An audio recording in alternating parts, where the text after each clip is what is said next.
नमस्कार दोस्तों, आप देख रहे हैं भारत रिएक्शन। आपके साथ मैं हूं अमित। तो दोस्तों, आज का ये वीडियो है बेसिकली पाकिस्तान से सोएद मुजम्मिल भाई का वीडियो है।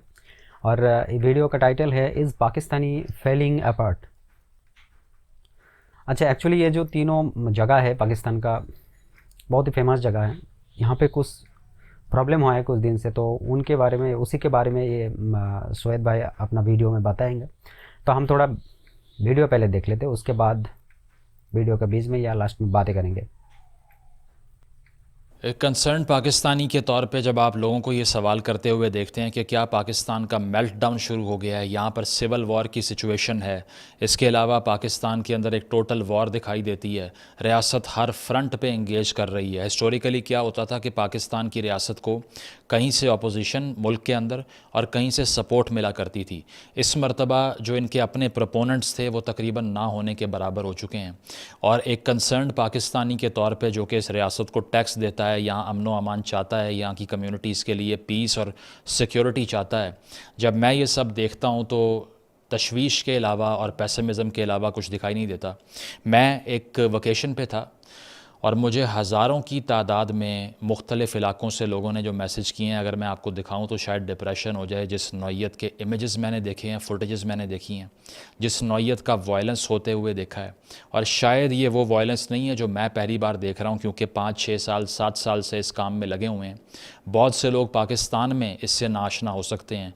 ये वो मुल्क है जहाँ पर 80 की दहाई से लेके अब तक मोस्टली एक्टिविज़म या कश्मीर के लिए हुआ या फ़लस्तीन के लिए हुआ, अपने मुल्क के शहरियों के लिए नहीं हुआ।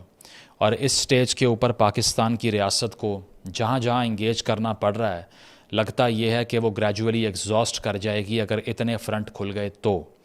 बात मैं करूँगा 3 वाक़यात की जो कि रिसेंटली मैं कर नहीं पाया और जो मैंने हमेशा किया है। पहली चीज़, जो कुरम एजेंसी पाड़ा चिनार के इलाके में एक मैस मर्डर की सूरत हाल रही है पिछले चंद दिनों, जिसमें दवाइयाँ और ख़ुराक नहीं पहुँच पाई उस जगह तक। 49 अफराद को दिन दहाड़े गोलियों से भून दिया गया, 49 कैजुअल्टीज़। इसके अलावा तकरीबन 200 अफराद जो हैं वो इंजर्ड हैं। इसकी आपको डिटेल बताएंगे। दूसरा वाक़या गवादर का है, जहाँ पर हज़ारों ख़वातीन और मर्द सड़कों पर बैठकर एहतजाज कर रहे हैं अपने राइट्स के लिए। उनको कैसे ट्रीट किया गया, उनके मुतालिबात क्या हैं। तीसरा वाक़या जो बन्नू में अब से कुछ रोज़ पहले अमन मार्च हुई, जिसमें हज़ारों लोगों ने पार्टिसिपेट किया, वहाँ पर क्या हुआ।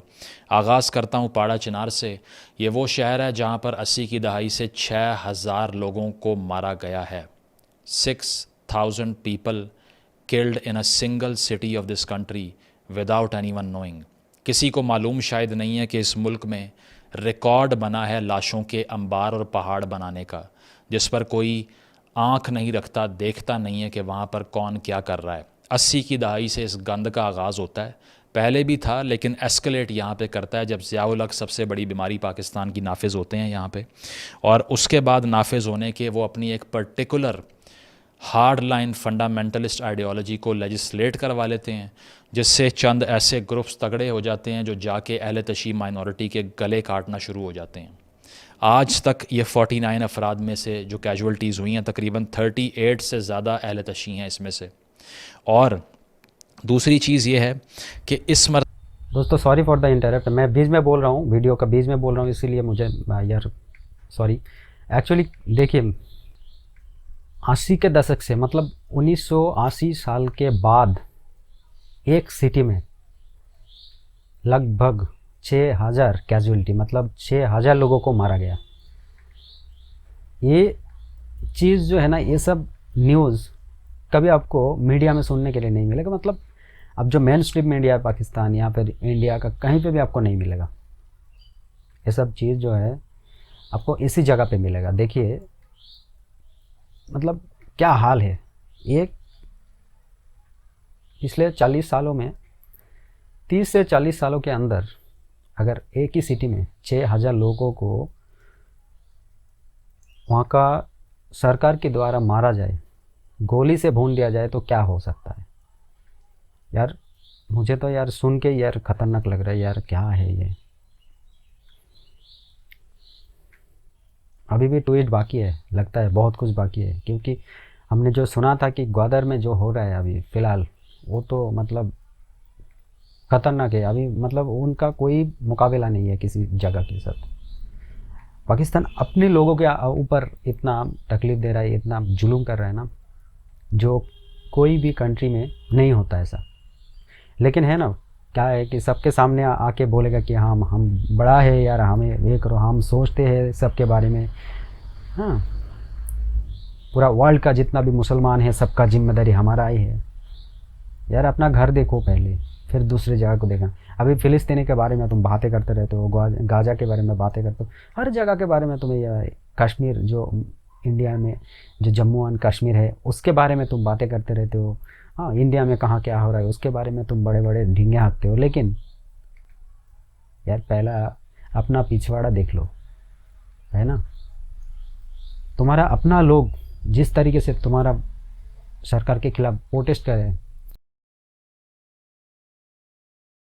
मरतबा जो वायलेंस का आगाज़ हुआ, पहले ये बताऊंगा, फिर हिस्ट्री क्या है पाड़ा चिनार के अंदर वायलेंस की वो बताऊंगा। तो इस मरतबा क्या हुआ, अगर इसकी बात करें तो कुछ फैमिलीज़ जो कि बोशहरा और मलिखेल ट्राइब्स में से हैं, इनके दरमियान में लैंड डिस्प्यूट पे लड़ाई होती है। कुछ लोग जो अब ये समझ रहे हैं ना कि ये प्योरली सेक्टेरियन इशू है, तो अब ऐसा नहीं है, ये इशूज़ मज़ीद एम्पलीफाई करके मुख्तलिफ नौइयत के हो गए हैं। इस मरतबा लड़ाई सिर्फ मजहबी बुनियादों पर नहीं हुई, बल्कि लैंड डिस्प्यूट पर होती आ रही है। और ये वो लैंड डिस्प्यूट हैं जो 47 से पहले के हैं। फेलियर देखिए कि 80 साल होने वाले हैं इस रियासत को बने, लेकिन अपनी रिट नाफिज नहीं करवा सकी। वहाँ पर जो लैंड रिकॉर्ड सिस्टम का नाफिज करना या रेवेन्यू डिपार्टमेंट के तहत ज़मीनों का बांटा जाना, वो नहीं कर सकी। जिसका जितना दिल किया उतनी ज़मीन लपेट ली, बाद में उस पर लड़ाई शुरू हुई, वायलेंस किया, जिसको मर्ज़ी मार दिया, कोई पूछने वाला नहीं है। और एंड पे अली अमीन गंडापुर जो कि पख्तूनख्वा का चीफ़ मिनिस्टर है, वो क्या कह रहा है कि जिरगे को चाहिए कि वो बैठ के डिस्प्यूट को रिजॉल्व कर ले। जनाब, अगर सारे फैसले जिरगे नहीं करने हैं तो आप किस रियासत के नुमाइंदे हैं?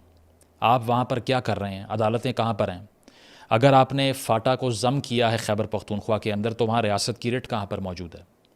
उसको अदालती निज़ाम के अंडर किसने लेके आना है? कहाँ है रेवेन्यू डिपार्टमेंट? कहाँ है लैंड डिस्ट्रीब्यूशन का रिकॉर्ड? ये सिर्फ जो दहाइयों पुरानी जो वहाँ पर खाते थे उसके मुताबिक अपनी मैन पावर के ऊपर जिसने जितना कब्ज़ा करना था वो कर लिया।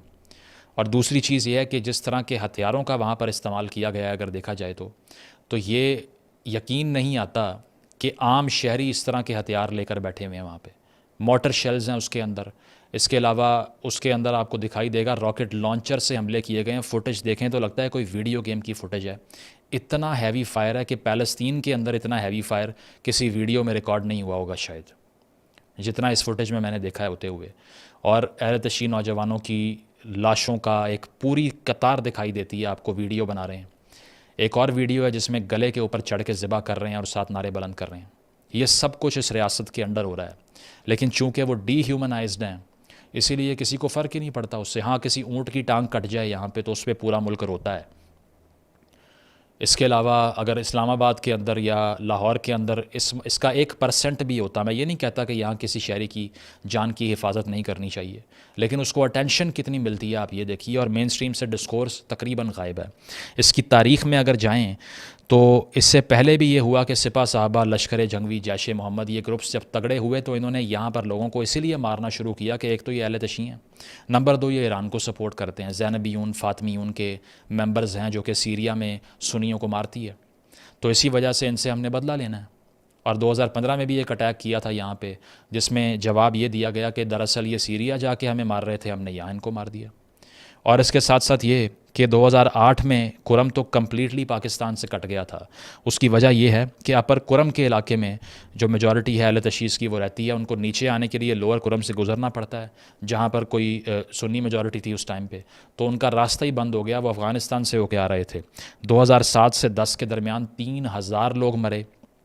3000 लोगों के मरने के बाद 2011 में एग्रीमेंट होता है जिसको मरी अकॉर्ड्स कहते हैं। अब मरी अकॉर्ड्स के तहत ये डिसाइड हुआ था कि डिस्प्ले ऑफ वेपन नहीं किया जाएगा वरना 10 लाख जुर्माना है।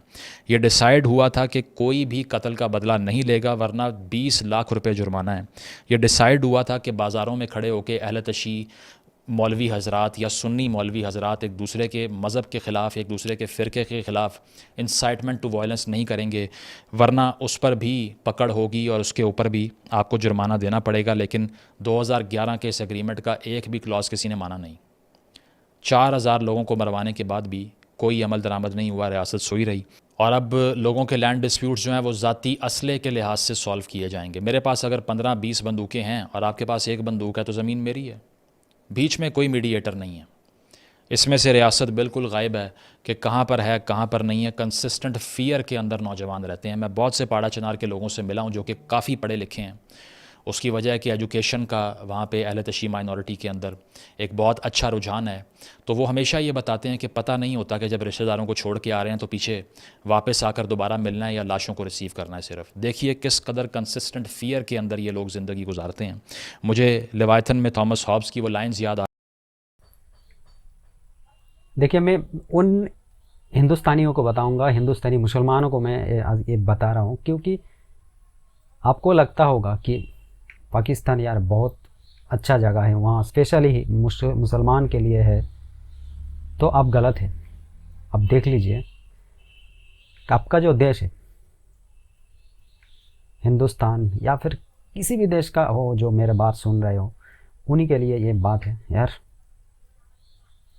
पाकिस्तान में किसी भी हालत में कोई सुकून नहीं है। आप सिर्फ और सिर्फ पंजाब, जो पाकिस्तानी पंजाब है, उनसे आप थोड़ा बाहर जाओगे ना तो प्रॉब्लम क्रिएट हो जाएगा। हाँ, मानता हूँ कि पाकिस्तान में सिर्फ और सिर्फ सुकून वहीं पे है जो पंजाब में है, लेकिन वहाँ पे भी कहाँ है। अब इतना ज़्यादा महंगाई हो गया है वहाँ पे, तो आपको और कुछ सोचने का मतलब मौका ही नहीं देगा। आप लोगों को शायद ही किसी को पता है, जिन लोगों को पता है मैं उन लोगों के लिए नहीं बता रहा हूँ, जिनको पता नहीं है मैं उनके लिए बता रहा हूँ। यहाँ पर इंडिया में जो चीज़ 10,000 में मिलता है वही चीज़ पाकिस्तान में 60 से 70,000 तक, 1 लाख तक बिकता है। आपको अगर यकीन नहीं है, इसमें से मैं बहुत सारा वीडियो है, मैं कभी एक दिन इसके ऊपर भी रिएक्शन दे दूंगा। एक चीज़ होता है ना कि यार देखो, अपने देश को यार प्यार करो। कभी क्रिकेट मैच होता है या फिर कुछ भी होता है, पाकिस्तान जीतता है, तो तुम लोग यहाँ पे मतलब क्या है ये सब। मैं उन लोगों को बता रहा हूँ जो लोग खुश होता है। पाकिस्तान अगर इंडिया को हरा दिया या फिर इंडिया के बारे में कुछ भी बोल दिया तो वो लोग खुश होता है ना, तो उन लोगों के लिए मैं बता रहा हूँ। जिस दिन देखो, कहते हैं ना, एक कहावत होता है, दूर से सभी चीज़ अच्छा लगता है, जब तक तुम उसके पास नहीं जाते हो, बगल नहीं जाते हो। उनके पास जाओगे तो तभी पता चलेगा तुमको, हाँ ये चीज़ कितना गलत था यार, मैं दूर से कितना गलत सोच रहा था। अभी इंडिया में बैठ के ना आप लोगों को लगता होगा कि पाकिस्तान यार बहुत अच्छा है, वहाँ का सभी मुसलमान है और वहाँ का जो गवर्नमेंट है वो मुसलमान के लिए ही है, तो आप लोग गलत हो। और एक वीडियो देखने के बाद आप लोगों को समझ जाना चाहिए। जिसमें वो कहता है Whatsoever therefore is consequent to a time of war, where every man is enemy to every man, the same consequent to the time wherein men live without other security than what their own strength and their own invention shall furnish them withal. In such condition, there is no place for industry, no knowledge of the face of the earth, no account of time, no arts, no letters, no society, and which is worst of all, continual fear and danger of violent death, and the life of a man solitary, poor, nasty, brutish, and short. Thomas Hobbes ये कहता है कि अगर हर आदमी दूसरे आदमी का दुश्मन हो जाए और उसको अपने आप को डिफेंड करने के लिए अपनी ताकत के अलावा कुछ ना मिल पाए, तो फिर उसके रिज़ल्ट में ना कोई मुआशरा बचता है, ना आर्ट होती है, ना सोसाइटी होती है, ना सिविलाइजेशन होती है, और सबसे बड़ा नुकसान ये होता है कि एक मुतवातिर खौफ के साए में ज़िंदगी गुजारनी पड़ती है। और यहाँ पर वो कहता है life in state of nature is nasty, brutish, solitary and short, कि यहाँ पर ज़िंदगी मज़ालिम का शिकार हो जाती है, बहुत छोटी होती है और बहुत ही अजीब होती है। ये लाइन सुन के लगता है कि पारा चनार की बात हो रही है। और 2016 से जो इस्लामिक स्टेट ऑफ खुरासान है वो अफ़गानिस्तान में एग्जिस्ट करती है, वो भी यहाँ अटैक करती रही है, तालिबान भी अटैक करते रहे हैं, क्योंकि नंगरहार प्रोविंस का बॉर्डर है कुरम के साथ, और वो अहले तशीस के ख़िलाफ़ जो एक्ट्स कर चुके हैं आप पढ़ सकते हैं। अब तक मुझे मैसेज आ रहे हैं कि वैसे तो अभी जरगा हुआ है जिसमें हंगू और औरंगज़ई के डिस्ट्रिक्ट के लोग थे, सीज़ फायर करवा लिया उन्होंने, लेकिन अब भी लोग कह रहे हैं कि हमें तीनों डायरेक्शन से घेरा हुआ है तालिबान के लोगों ने, क्योंकि जब यहाँ पर लड़ा नहीं जाता यहाँ अहले तशी माइनॉरिटी के अगेंस्ट, तो वो अफ़गानिस्तान से सपोर्ट लेके आते हैं। अब आपने अगर इनसे आर्ग्यूमेंट कर भी लिया, सीज़ फायर हो भी गया, मुआहदा कर भी लिया, तो बाद में जो क्रॉस बॉर्डर आउटफिट्स हैं उनसे कौन सा मुआहदा होगा, कौन मुआहदा करेगा उनके साथ? इसीलिए आप ये मत सोचिए कि ये अनफॉर्चुनेटली ये आखिरी वाक़या है, ये होता रहता है हर 2 साल बाद, 3 साल बाद। 2 साल पहले टीचर्स को काट के मार दिया था, 8 टीचर्स को, और अब देख लीजिए क्या हो रहा है। और इसके बाद भी यही रहेगा। रियासत की रेट कहाँ है? नहीं है। वहाँ पर जुडिशल सिस्टम है? नहीं है। लैंड रिकॉर्ड सिस्टम है? नहीं है। पुलिस का निज़ाम इफेक्टिव है? लॉ इन्फोर्समेंट इफेक्टिव है? नहीं है। जिस सूबे का वज़ीर आला ये कह रहा है कि जिरगा फ़ैसला कर दे, वो ये बता रहा है कि आपका अपना निज़ाम है, अपनी रियासत है, हम आपको ओन ही नहीं करते। वैसे बता दूं, जिन लोगों को ग्वादर के बारे में पता नहीं है, ये ग्वादर एक पोर्ट है, मतलब समुंदर के किनारे एक सिटी है, एक शहर है, जो चीन ने जो लास्ट में ग्वादर के साथ, ग्वादर पोर्ट को डेवलप करने के लिए पाकिस्तान के साथ एक कॉन्ट्रैक्ट साइन किया था। ये वही जगह है जहाँ पे हज़ारों की तादाद से प्रोटेस्ट हो रहा है। आप देख सकते हैं इसमें, जो आपको स्क्रीनशॉट भी मिल जाएगा या फिर वीडियो भी मिल जाएगा। मतलब वहाँ का हालत अभी इतना बुरा है कि आप सोचो मत। मतलब हर 2 दिन में वहाँ पे प्रोटेस्ट होता है, हज़ारों की तादाद में होता है, और जिन लोगों को पकड़ा जाता है उन लोगों का कोई ठिकाना नहीं मिलता है। मतलब कभी अगर एक बार पकड़ लिया तो फिर फैमिली से कोई रिश्ता नहीं है, कोई नाता नहीं है। मतलब कहाँ रखेगा, मार देगा या फिर जेल में रखेगा, कहाँ रखेगा किसी को नहीं पता। तो ये हालत हो चुका है पाकिस्तान में। चलिए देख लेते वीडियो।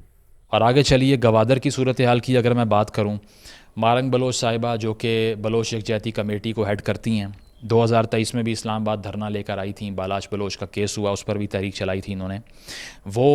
उन्होंने महीने पहले ऐलान किया था कि गवादर का हम मार्च करने जा रहे हैं। उनको पहले परमिशन नहीं मिलती। इसके अलावा प्रोटेस्ट शुरू होता है तो 14 लोकेशंस पे इस वक्त शटर डाउन हड़ताल है। 14 लोग, हज़ारों अगर लाखों नहीं तो हज़ारों की तादाद में ख़वातीन और मर्द सड़कों पर बैठे हुए हैं। फुटेजेस आप देख सकते हैं। इसके अलावा इंटरनेशनल अटेंशन मिल रही है। ग्रेटा थर्नबर्ग की तरफ से पिक्चर लगाई गई, स्टैंड विद बलोचिस्तान। जेनोसाइड का लफ्ज़ इस्तेमाल कर दिया उन्होंने। इसको बलोच राजी मुछी वो तहरीक कह रहे हैं, यानी कि national gathering of Bloch.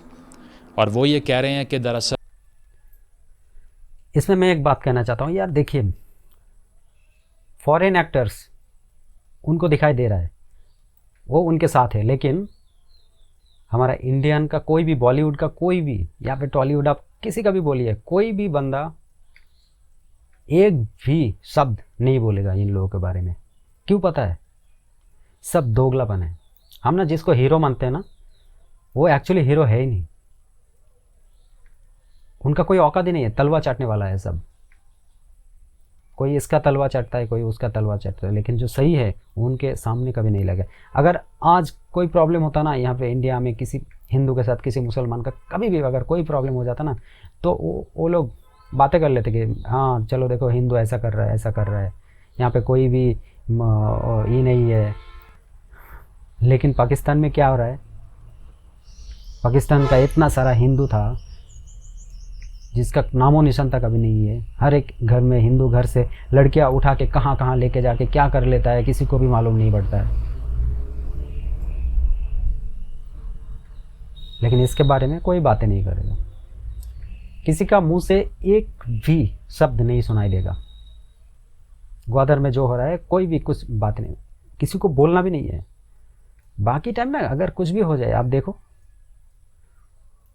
India में, थोड़ा मैं नाम नहीं लूँगा, थोड़ा सा भी अगर किसी का मुंह से गलत निकल जाए ना, तो ये है वो है वो है, चलो ये करना चाहिए, उसको सबका सामने आके सॉरी बोलना चाहिए।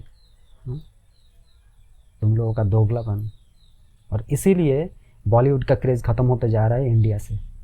कोई तुम लोगों को मानता भी नहीं है, पूछता भी नहीं है। तुम लोग यार बॉयकॉट का नारा ऐसा नहीं उठ रहे, ऐसे नहीं उठ रहे। तुम लोग यार बातें नहीं करते हो किसी, हर जगह पे तुम अपना वो देखते रहते हो, मजहब देख रहते हो। मतलब तुम्हारा जो है वो सही है। यहाँ पे भी तो मुसलमान है ना, इन लोगों के ऊपर बातें करो, सपोर्ट करो इन लोगों को। नहीं करोगे। जितने भी लोग हमारे गायब हैं, जो कि VBMP क्लेम करती है, जो बलूचिस्तान की ऑर्गेनाइजेशंस हैं, मैं क्लेम नहीं करता कि 6000 के करीब हैं, कुछ फिगर्स ये बताते हैं 2000 के करीब हैं, उनको वापस लाया जाए। इसके अलावा वो ये कहते हैं कि हमें CPEC से कुछ नहीं मिला, कोई शेयर नहीं मिला। वो ये कहते हैं कि एक सेग्रीगेशन है गवादर को लेके और जगहों को लेके बलोच के लिए। जहाँ पर ब्लॉगर्स जाके नहा के बीच की तस्वीरें लगाते हैं, लेकिन बलोच पास नहीं आ सकता। ठीक है। इसके अलावा अगर बलूचिस्तान के अंदर दीगर मसाइल की हम बात करें तो उनको एड्रेस नहीं किया जाता, इसीलिए ये मार्चेस बाहर आती हैं और फिर बाद में कन्फ्रंट करना पड़ता है स्टेट को। मैं कंडेम करता हूँ जो एक एफसी के जवान की जान गई है इस प्रोटेस्ट में। वायलेंस किसी भी सूरत एक्सेप्ट नहीं हो सकता, चाहे वो BLA करे, कोई और तंजीम करे, लेकिन दुनिया भर के ममालिक एक सलूशन निकालते हैं इस तरह की तहरीकों का, वो है डेवलपमेंट। अगर आप डेवलपमेंट कर दें तो ऐसी तहरीकें खुद ही रेलेवेंट हो जाती हैं। अगर मुझे बलूचिस्तान में बच्चों को तालीम दे दूं मैं, अगर बलूचिस्तान में मैल न्यूट्रिशन ख़त्म कर दूं, अगर वहाँ पीने का साफ़ पानी प्रोवाइड कर दूं, रोड्स बना दूं, यूनिवर्सिटीज़ बना दूं, डेवलप कर दूं उसको, तो कौन बात सुनेगा BLA की या किसी सेपरेटिस्ट की या इंसानी हकूक़ की तंजीम की भी? तो कौन उनको हवा दे रहा है? इसका जवाब सिर्फ ये है आपके पास कि आप गद्दार हैं, आपको इंडिया से सपोर्ट है, आप बाहर से पैसे लेते हैं। इससे तो कोई मसला हल नहीं होगा, इससे तो कोई आवाज़ बंद नहीं होगी। कितने ऑपरेशन कर लिए बलूचिस्तान में? 5 ऑपरेशन कर लिए, 1948, 1958, 1962, 1973 एंड देन 2002 बुकटी साहब को मार दिया। क्या हल हुआ? कुछ भी नहीं। फोर्स इस्तेमाल करके देखते रहें, कुछ भी नहीं होगा। Development is the only answer which no one is talking about. अभी तक आप अगर देखिए 85% लोगों को according to stats clean drinking water मुहैया नहीं किया जाता बलूचिस्तान में। 85% बलूचिस्तान की आवाम जानवरों के पीने का पानी पी रही है, तालाबों का। ठीक है। 70% बच्चे बलूचिस्तान में आउट ऑफ स्कूल चिल्ड्रन हैं जिस उम्र में उनको स्कूल में होना चाहिए। 134 अस्पताल हैं सिर्फ, जो फर्स्ट वर्ल्ड के एक शहर में होते हैं। इसके अलावा सैंडक से बलूचिस्तान ने सिर्फ सैंडक से $2 बिलियन का रेवेन्यू दिया है। बलोच को क्या मिला? ना होने के बराबर। मस्तूंग में क्लैशेस हुए और BYC की तरफ से क्लेम किया गया कि उनकी बस पर फायरिंग हुई है, टायर बर्स्ट कर दिए गए। इसके अलावा जो रियासत है, जो गवर्नमेंट है बलूचिस्तान की, वो ये कहती है कि हमारे जवानों पे इन्होंने हमला किया। दोनों तरफ से कन्फ्रंटेशन है।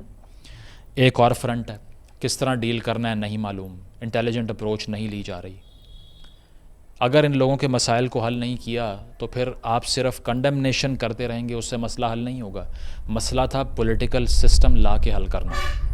इलेक्शन आप करवाते हैं तो आप बाप पार्टी की तरह के पपेट्स ला के बैठा देते हैं जो लोगों को रिप्रेजेंट ही नहीं करते। इस तरह की 1000 गवर्नमेंट्स बना लें, कोई फ़ायदा नहीं होता। उसकी वजह है कि लोग कहते हैं हमारे नुमाइंदे हैं ही नहीं है। कौन सी पार्लियामान, कौन सी सियासी पार्टियाँ? बल्दियाती निज़ाम लाए नहीं लाए, देखिए, राजनीति का जहाँ तक बात है ना, वो लोग तो अपना फ़ायदा हमेशा कुछ भी करें ना, उसमें उन लोगों का फ़ायदा ज़रूरी होना चाहिए। और ये जो आप बात कर रहे हैं मुजम्मिल भाई कि पीने का पानी तक नहीं है 85% लोगों का, आप समझ रहे हो? जिस जगह पे पीने का पानी नहीं है और जहाँ का पोर्ट पाकिस्तान के पास गिरवी रखा गया जाता है, ये कह के कि आपका डेवलप होगा, आपका यहाँ पे बड़ा सिटी बन जाएगा CPEC बनाने के लिए, जिनका अपना ज़मीन को पाकिस्तान से लेकर चाइना के पास दिया जाता है, तो वो लोग प्रोटेस्ट नहीं करेगा तो क्या करेगा? आप डेवलप नहीं करते हो अपने देश में, अपने मतलब भाई लोगों को आप डेवलप नहीं देते हो। उन लोगों का डेवलपमेंट के नाम पे सिर्फ और सिर्फ मारपीट, दंगा, जहाँ पे स्कूल नहीं है, कॉलेजेस नहीं है, तो वो लोग क्या करेगा? ये तो सिंपल सा बात हो गया ना।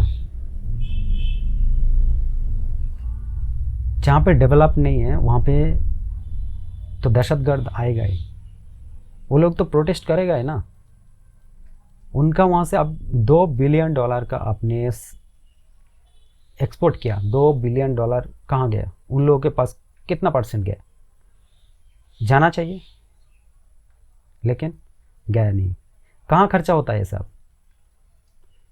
इंडिया में भेजो आतंकवादी, उनके पीछे खर्चा करो।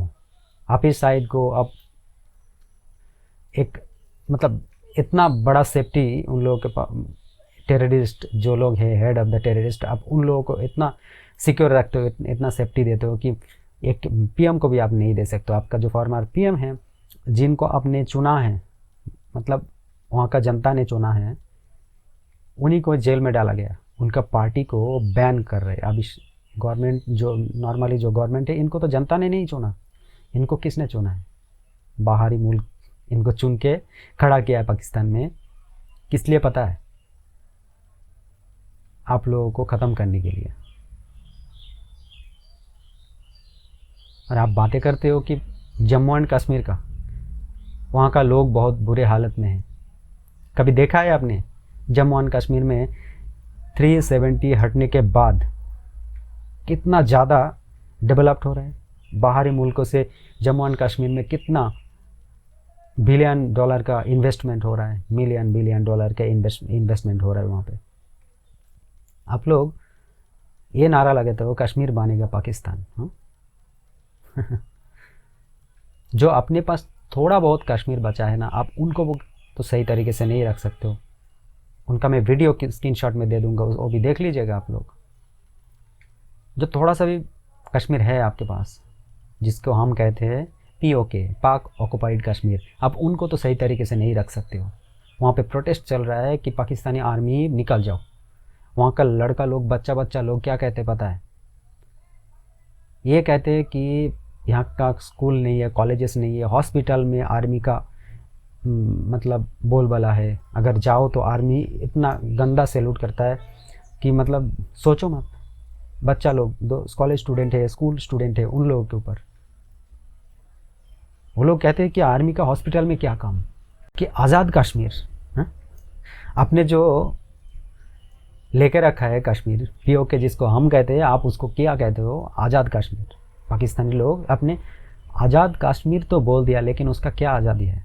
कुछ है? अगर जिस जगह का बच्चा लोग ऐसा बातें करे तो देखिए, सबको पता है कि जो स्कूल स्टूडेंट है, कॉलेज स्टूडेंट, उनको कोई डर नहीं है, किसी का मौत का भी कोई डर नहीं है। वो लोग ये भी बोले थे उस वीडियो में कि आज हम यहाँ पे बातें कर रहे हैं, पता नहीं कल कहाँ रहे आपका सामने, या फिर इस वीडियो के जरिए मुझे कहाँ से ढूंढ के क्या कर देगा, किसी को मालूम नहीं है। उन लोगों का खुद का गवर्नमेंट्स नहीं है, उन लोगों का खुद का करेंसी नहीं है, उन लोगों का खुद का आर्मी नहीं है, तो कैसे वो लोग आज़ाद हो गए? तुम्हारा आर्मी उन लोगों का घर में जाके खींच खींच के लेके आता है, वहाँ का लड़की लोगों को, लड़का लोगों को, जो थोड़ा आवाज़ उठाता है पाकिस्तान गवर्नमेंट के खिलाफ। देखिए, बाहर से बहुत कुछ बोलने में आसान होता है, लेकिन आप लोग अपना घर में थोड़ा झांक के देख लीजिएगा। पूरा पाकिस्तान पता नहीं कब कोलैप्स हो जाए और 4 टुकड़े हो जाए। पता है क्यों? एक तो है कश्मीर टुकड़े हो जाएगा, बलूचिस्तान, सिंध, फिर आपका पंजाब। ये पंजाब अकेला रहेगा पाकिस्तान, बाकी सब अपना अपना ले लेगा।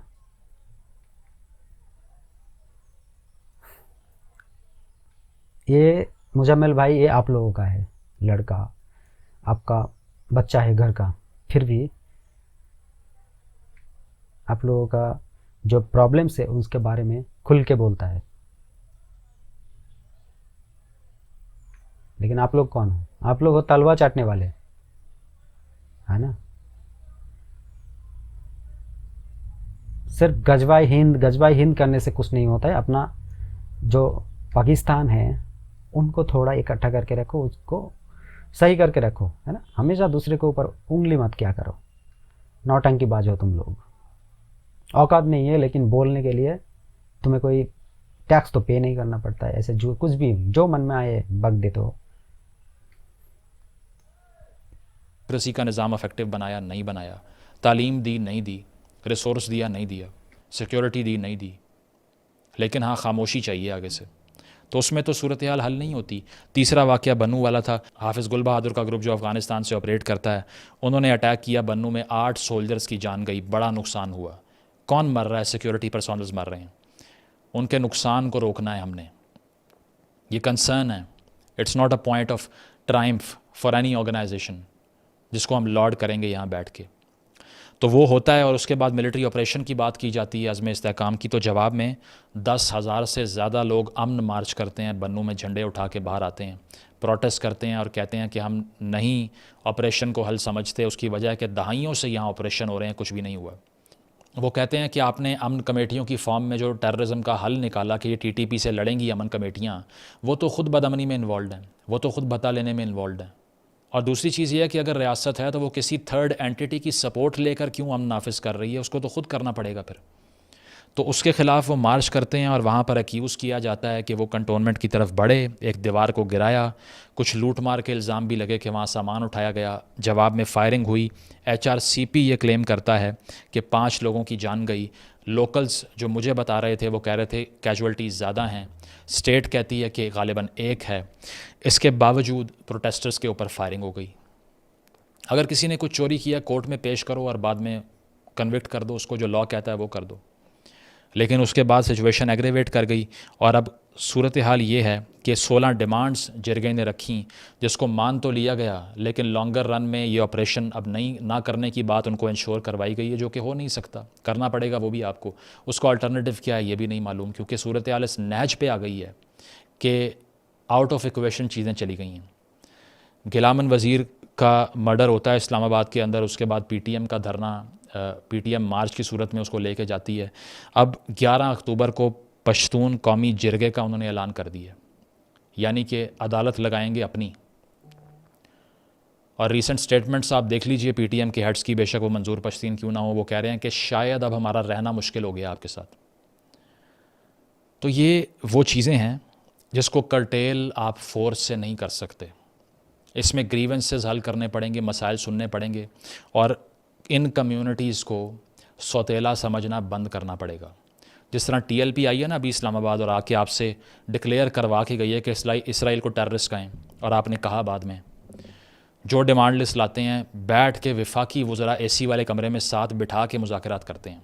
यहाँ पर क्या होता है, कुरम में क्या हो रहा है, या गवादर में क्या हो रहा है, या बन्नू में क्या हुआ, कौन सा AC वाला कमरा, कौन से वफाकी वज़ीर, गया ही कोई नहीं वहाँ पे। तो इसके अलावा तहरीक-ए-इंसाफ की तरफ से GSU पे अटैक हो जाता है और उनके हेड को देसी मुर्गा खिलाया जा रहा है जेल में बिठा के, ट्रेडमिल दी जा रही है उनको। एक तरफ ये ट्रीटमेंट है और दूसरी तरफ वो ट्रीटमेंट है जो हमने सुनाया आपको। तो फिर डोमिसाइल के फ़र्क की जब बात होती है लोग गुस्सा करते हैं। कौन इस फ़र्क को वाज़े कर रहा है? इस वक्त कश्मीर में कुछ अरसा पहले प्रोटेस्ट हुए, बिल जलाए गए, बदअमनी हुई। गिलगित में शिया सुन्नी फसाद मचा दिया गया मुख्तलिफ लेजिस्लेशंस के थ्रू, बदअमनी हुई, कन्फ्रंटेशन हुई, खालसा सरकार लॉज के ख़िलाफ़ लोग बाहर निकले। बलूचिस्तान में क्या हो रहा है आपको बता दिया, KP में क्या हो रहा है, फाटा में आपको बता दिया, एक्स फाटा में। इसके अलावा आप ये देखिए कि दीगर जगहों पे क्या हो रहा है। कराची में अभी रिसेंटली क्या हुआ, फायरिंग हुई, 12 लोग मार दिए। तो अगर सिर्फ पंजाब खामोश है तो वहाँ पर भी पॉलिटिकल ग्रीवेंस है कि तहरीक-ए-इंसाफ को क्यों निकाला, उनको वापस लेके आओ, इलेक्शन ठीक नहीं है। तो बचा क्या पीछे? Nothing. Nobody is on the side of the government. अगर हमने इसी तरह इन मसाइल को हल करना ना छोड़ा तो ये सूरत हाल जो है ये एस्केलेट करेगी। इसको ख़त्म करने के लिए हमें इन लोगों को हकूक़ देने पड़ेंगे, सियासी निज़ाम को लाना पड़ेगा। सबसे पहली चीज़ ये है गद्दारी के सर्टिफिकेट बांटना बंद करना पड़ेगा, सौतेलापन बंद करना पड़ेगा, NFC अवार्ड पे अमल करना पड़ेगा, नेशनल एक्शन प्लान पे अमल करना पड़ेगा। इसके अलावा रियासत की रिट नाफिज करनी पड़ेगी। पाड़ा चनार के अंदर लोगों को एक दूसरे पर मत छोड़ें कि वो मार मार के एक दूसरे को बाद में जिरगा बिठा के फ़ैसला कर लें और आप तमाशा देखते रहें। गवादर के अंदर आने वाले लोगों के ग्रीवेंसेस को एड्रेस करें। अगर वहाँ पे सरफराज बुगटी साहब ये कहते हैं कि ये सिर्फ़ और सिर्फ इसलिए आ रहे हैं कि ये दुनिया में हमें बदनाम करना चाहते हैं, ये हल नहीं है। This is not the answer. I say that as a Pakistani, not as a supporter of any local community or whatsoever. It is being said in the larger good of the nation. ठीक है। और तीसरी चीज़ ये है कि अगर आपने x फाटा के या पश्तून कम्युनिटी के जो मसाइल हैं उनको भी हल करना है तो उनकी भी बात सुननी पड़ेगी। ये मैं समझता हूँ कि एक पैराडाइम शिफ्ट का मोमेंट है। इस मोमेंट में अगर होश के नाखून ना लिए तो तारीख़ बहुत बुरी मिसालें रखती है। ये लास्ट चांस है and I hope that sense will prevail and sense will only prevail. सिर्फ तब दानिशमंदी का फ़ैसला होगा जब हम हर उठने वाले मसले को कील नहीं समझेंगे जिसको हथौड़ा मार के ठोकने की कोशिश करते रहेंगे, बल्कि बात करें, कॉन्टेस्टेशन करें, डेवलपमेंट की तरफ आएँ, सॉल्यूशंस की तरफ आएँ और अपने दायरा कार में रह के फ़ैसले करें। उससे बाहर जो भी जाएगा, चाहे वो अदलिया हो, चाहे इस्टेब्लिशमेंट हो, चाहे सियासतदान हो, हमेशा कौम का नुकसान करेंगे। पश्तून के, बलोच के, सिंधी के, गिलगिती के, कश्मीरी के बच्चों को अपना बच्चा समझना शुरू करना पड़ेगा। Thank you. तो चलिए दोस्तों, वीडियो ख़त्म हो गया। अभी देखिए मुजम्मिल भाई ने ये पाकिस्तान का जो वो कश्मीर है उनके बारे में भी बातें किया। कुछ दिन पहले यहाँ पे भी प्रोटेस्ट हुआ था, मैंने भी बोला है आप लोगों को, देखिए उनका वीडियो अगर मिल जाएगा तो मैं आपको यहाँ पे शो कर दूँगा। देखिए क्या होता है ना कि मैं स्पेशली अपना जो मुसलमान हैं हिंदुस्तान का, मैं उन लोगों के बारे में ही बताऊँगा। देखिए आप लोग भी थोड़ा सा ध्यान रखिए। कहीं कहीं होता है ना कि दूसरों का झगड़ा है ना अपना घर में आ जाता है। जैसे रिसेंटली बांग्लादेश में जो झगड़ा हुआ वो लेके अभी इंडिया का बंगाल में कुछ कॉलेज में लड़का लोग प्रोटेस्ट कर रहे हैं। देखिए ये प्रोटेस्ट होना नहीं चाहिए था, एक्चुअली उनका झगड़ा है तो उनका घर में रहने दीजिए, हमारे पास नहीं आना चाहिए था। अभी ये सिंध बालोच जो भी है, जहाँ पे भी जो भी हो रहा है वो उन लोगों का मसला है। मैं सिर्फ आप लोगों के ऊपर उंगली दिखा रहा हूँ कि आप लोग ऐसा मत कीजिएगा। ऐसा करना ज़रूरी नहीं है, क्योंकि वो लोग चाहते हैं कि यहाँ पे भी कुछ प्रॉब्लम हो जाए, है ना। जैसे कि बोलते हैं कि इंडिया सपोर्ट करता है बलूचिस्तान में जो भी हो रहा है, अभी कोई सपोर्ट नहीं करता है। पाकिस्तान का खुद का लड़का जो बता रहा है, ये उनका मुंह से जो आप सुन रहे हैं, जो हम लोग सुन रहे हैं, ये सही है।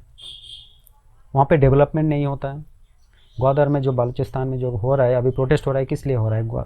डेवलपमेंट नहीं है, वहाँ का पीने का पानी नहीं है, कॉलेजेस नहीं है, स्कूल नहीं है। अगर देखिए लिटरेसी अगर गिर जाएगा, मतलब जो पढ़ा लिखा लड़का लोग जिस टाइम पढ़ना चाहिए उस टाइम अगर वो लोग हथियार पकड़ने में आ जाएंगे तो हालत क्या होगा।